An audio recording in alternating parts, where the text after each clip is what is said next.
Alan Grayson has been one of very few voices in the media that has really come out against military action in Syria, and he's doubling down and tripling down, and he's been on MSNBC and CNN and Fox News, and he's really busting heads all over the place, and nobody can compete with his ironclad arguments. So let's listen to a segment of him on CNN, and then we'll discuss. Obama's critics, Florida Congressman Alan Grayson, joining me from Orlando. He opposes any intervention at all. So after hearing the president, Mr. Congressman, yesterday, did the president say anything to change your mind? No, it's not our responsibility. It's not going to do any good.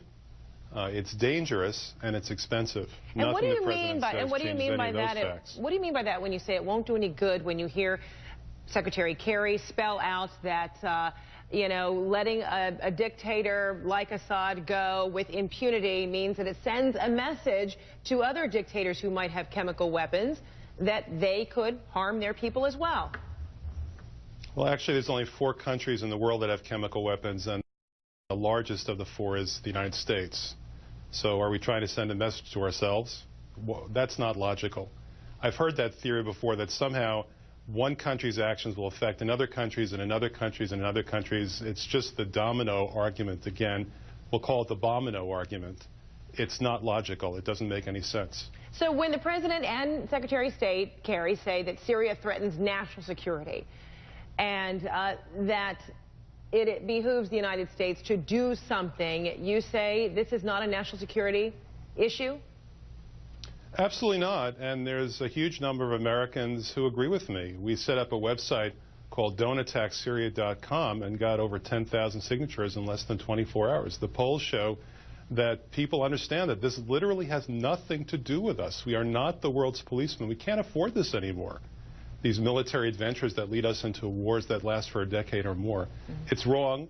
We need to cut it off before it even happens. You know, in my district, if you ask people, where does Syria fall on the list of your concerns, it wouldn't even be in the top 100. We have to spend the $1 billion that this attack will cost, according to the British authorities.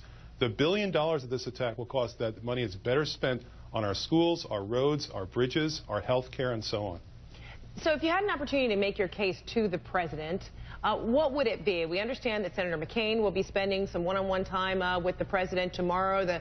Senator McCain has been saying for a very long time that the U.S. needs to act. If you had that kind of face-to-face time with the president, what would you say to him as to why the U.S. should not go this, whether it has allies or whether it means going it alone?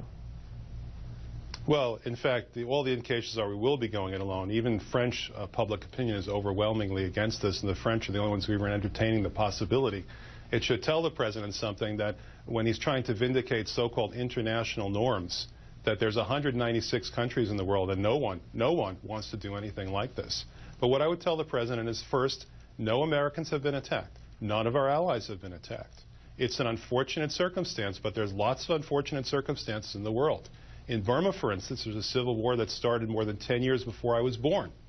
And 12 presidents have resisted the impulse to interfere in the Burmese civil war, even though far more people have died in the Burmese civil war than have died in the Syrian civil war. And I could give you countless other examples. Sometimes the highest international norm, the one to respect the most, is mind your own business. And in this case, it simply won't do any good. No one thinks that we're going to determine the outcome of the Syrian civil war by lobbing a few missiles into Damascus. No one thinks we will even degrade or eliminate the possibility of future chemical attacks by doing so. And in doing so, we'll be wasting a lot of money, and we'll be opening ourselves up to a counterattack.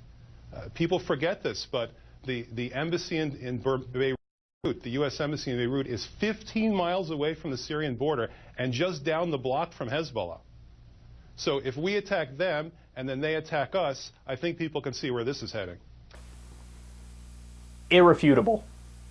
Irrefutable. Everything he said was 100% correct. And the only things I would add is that Al-Qaeda is on the side of the rebels. They're about 50% of the rebel movement.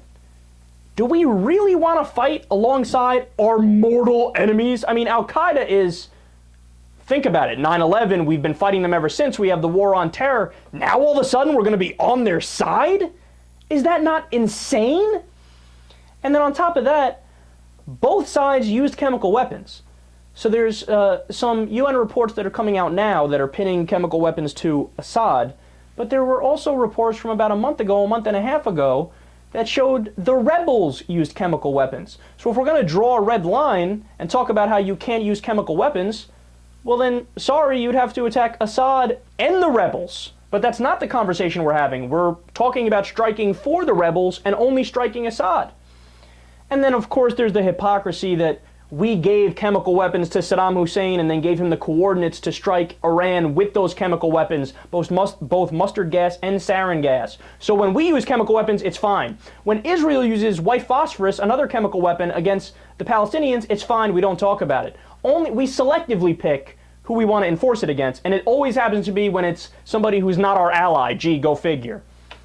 And then finally, if this was really about humanitarian intervention, we would have went to Darfur. We didn't. We would have went to Mali. We didn't. We would have went to the Congo and Rwanda and North Korea and Burma.